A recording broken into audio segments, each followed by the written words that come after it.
Welcome back. I'm Daniel and I hope you're locked and loaded because as I promised, starting from this video, we'll start deconstructing the implicit magic. Now, in this particular lesson, we'll take a look at how the compiler looks for implicits and discuss various organizing strategies so that we can get the maximum benefit of implicits without confusing the compiler. Of course, as before, we'll make a new Scala application specifically for this lecture. And let's go to the part for implicits and create a new Scala application. Let's name this organizing implicits. Make this an object, of course, and as usual, extends app. So we'll run this lesson focusing on one really big example, which is sorting collections. In Scala, we use a trait called ordering, which takes implicit parameters. Let me show you what I mean. So if I printline, for example, a list which is unordered, let's say 1, 4, 5, 3, 2, or something like that, and then I call .sorted, notice that the sorted method takes an implicit ordering value. So if I right-click and run this, I'm going to see a sorted list, which is list 1, 2, 3, 4, 5, which means that there is already an implicit ordering value for int. So where does Scala look at? In a package called Scala predef, which, if you remember, Scala predef is one of those packages which are automatically imported when you write code. If, on the other hand, I define an implicit reverse ordering, which is an ordering of int, and we'll construct an ordering instance by saying ordering from less than, and we'll pass in a comparison function, and we'll just say the bigger than function. Then if I right click and run this again, I'm going to see the list sorted in reverse order, which means that this implicit value that I've defined here will take precedence over the implicit value defined in Scala predef. Of course, if I also define an implicit val, let's say normal ordering, which is the normal ordering with less than, then this code will not compile because I have two implicit values here and the compiler is confused because it doesn't know which implicit value to use. So this lesson is all about how the compiler looks for implicits and where, and which implicits have priority over others. Now, implicit values here can be, I'm going to name the possibilities here. So potential implicit values are values of our variables, objects, and accessor methods. That is defs with no parentheses. The no parentheses here, as opposed to no parameters, is very important. So let me just give some examples. So if I do an implicit def with reverse sorting, I should see the list sorted by reverse order. So 5, 4, 3, 2, 1. But if I put in parentheses here, then this will not be considered as an implicit value. So we'll see the list sorted by 1, 2, 3, 4, 5. So it's very important. Now, all of these guys can be defined only within a class, object, or a trait. So they cannot be defined as top level. All right, so these are the implicits potentially used as implicit parameters. Okay? Cool, so now that we have a basic understanding of implicit parameters, let's do a small exercise so that you can warm up your hand with implicit values. So let's create a small case class called person with a name and an age. Okay? So I want you to go ahead and implement an implicit ordering for class person, because if I say val persons, which is a list of, say, person with, let's say, Steve and age 30, and a person with, say, Amy with age 22, of course a comma in between, and a person with John and age 66. And if I say printline persons sorted, then this code will not compile because the compiler cannot find an implicit ordering for person. So no implicit ordering defined for person. So I want you to go ahead and implement an implicit ordering for person, say alphabetically ordered by name. To do that, follow the example that we wrote before. So ordering from less than, and pass in a toArg function that takes two persons and decides which person is less than, quote unquote, than the other. All right, so pause the video and implement that real quick. So I hope you did that. The solution is really simple. We can say implicit val alphabetic ordering, which is an ordering for person, and that's ordering from less than, and we just say AB, two persons, and A name compared to B name less than 0. So this is how you compare strings, and this is basically the lexicographic ordering of persons by their name. So if we move that above the persons sorted, then the compiler has access to this implicit value ordering. So now, if we run this, we should see the persons ordered by name. So Amy, John, and Steve. All right, now let's talk about the places the compiler searches for implicit values. That's called implicit scope. So the implicit scope is composed of several parts, and there are rules that prioritize some parts over others. The scope with the highest priority is the normal scope, where other identifiers are found. This is called the local scope. And this is basically where we write our code. So if we've defined an ordering here for person, then this will be taken with the highest priority. Next is the imported scope, which, if you remember from the case of futures, when we imported the execution context implicits global, then that was suddenly visible to the compiler, and that thing was being passed to the futures apply method. Then we have the companion objects of all types involved in the method signature. In the case of sorted, let's take a look at sorted, for example. So we have def sorted with an implicit ordering, and this is the representation, which in our case is a list. So let's copy this over. And let's analyze its parts for a second. So in our case, it's a list. So in our case, the compiler will look for implicit orderings in list, because that's the type for which the sorted method is defined. Then the ordering companion object, and then all the types involved. That is A or any supertype.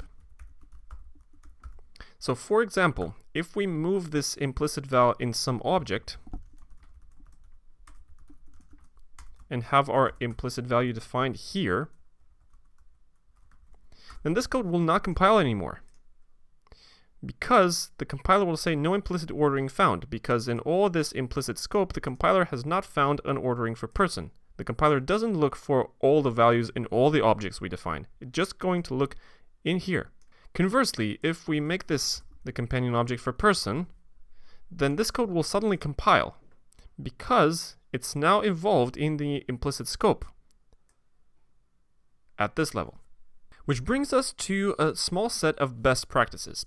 So, when you want to define an implicit value, if there is a single possible value for it, or a single value that makes sense for the given type, and you can edit the code for the type that you're defining it for, then define the implicit value in the companion object for that type. Now, of course, if I go back to here and define an implicit age ordering or something, from less than, let's call this a age less than B age, then this age ordering will take precedence. So instead of Amy, John, and Steve, I'm going to order them by name. So you should see Amy 22, Steve 30, and John 66. All right. So if you do need multiple implicit values, then there is a good way to do it.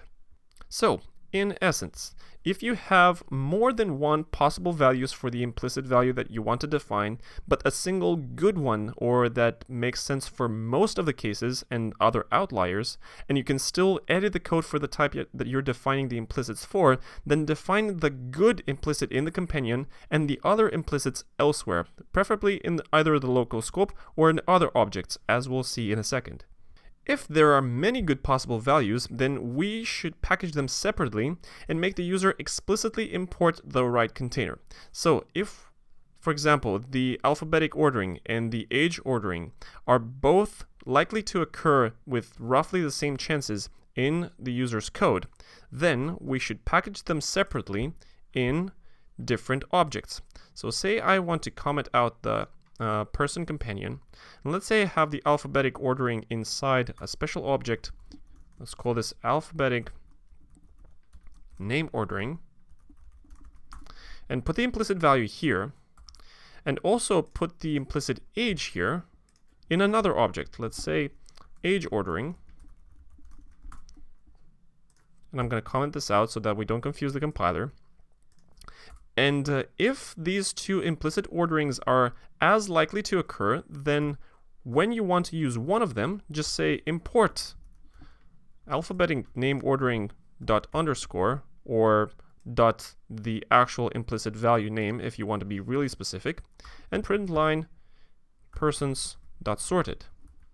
So if I right click and run this again, oh, I have a no implicit ordering. Oh yes, because we have already printing persons.sorted before. So if we comment that as well, we should be good. Alright, so we have person Amy, John, and Steve sorted by name. And if we want to sort them by age, we just import the right object, and suddenly the sorting will have a different order. So this time, as you see, we sort them by age. So having done that, let's do a small exercise. So say you have a small online store and you want to order purchases, for which I'm going to define a small case class here. And let's say we have a number of units of things, say this is an int, and the unit price. This is for your backend only. Alright, so you define a purchase of n units, and each unit is priced by a given amount. Alright, so I want you to add 3 orderings by 3 different criteria. And the criteria are, first is a total price, which is the most used. Let's say this is like 50% used. Then by unit count, which is used by some of your team for some kind of analytics. All right, so this is used by 25% of the code in your backend. And by unit price, which is the other 25%. So the total price is the most used call by unit count and by unit price. Total price, of course, is n units times unit price. So I want you to define implicit orderings for purchases. And most importantly, I would like you to organize them, to put them in their proper place. So pause the video, implement these orderings real quick because they're super simple, and think about how you would organize these implicit values so that your backend code is the least confusing to your team. Alright, so I hope you've done that. And the implicit values are, I'm going to write all of them, and then I'm going to organize them. So implicit val, let's call this total price ordering, which is an ordering of purchases. Alright, and this is an ordering from less than, and given 2 purchases, A and B, then A dot n units times A dot unit price is less than B n units times B dot unit price.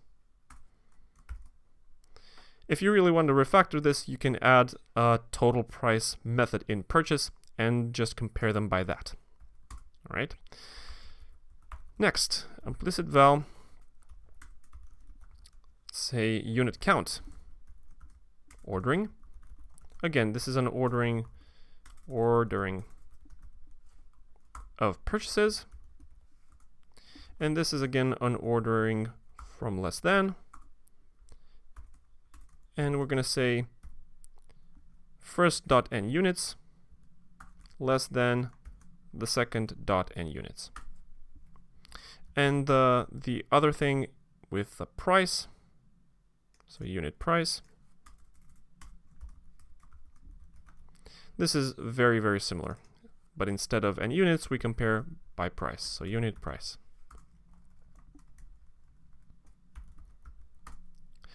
Cool, so this was simple enough. Now the question is, where do we organize them?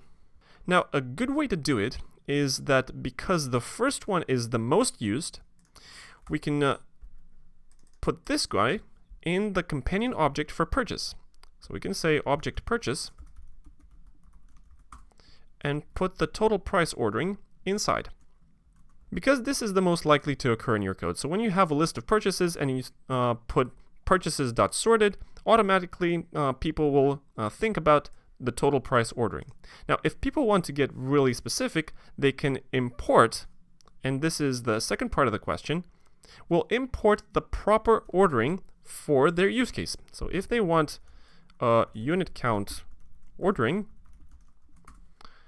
they can put one implicit value here. And when they want a unit count ordering, they can import it from the unit count ordering object. And similarly, from the unit price ordering.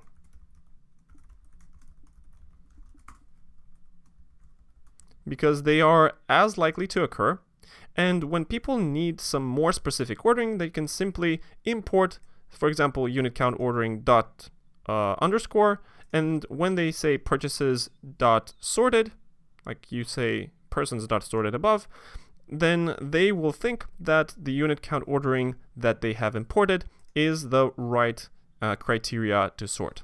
So this is one good way to do it. If the percentages here were a little bit more disproportionate, say for example this was 70% and unit count was 20% and unit price was 10% used in the code, then you could say the total price was in the companion object for purchase, unit count in a specific singleton object, and unit price, because it's so rare, it could be declared right on the spot and used in the local scope. But for the scope of this exercise, this organizing should suffice.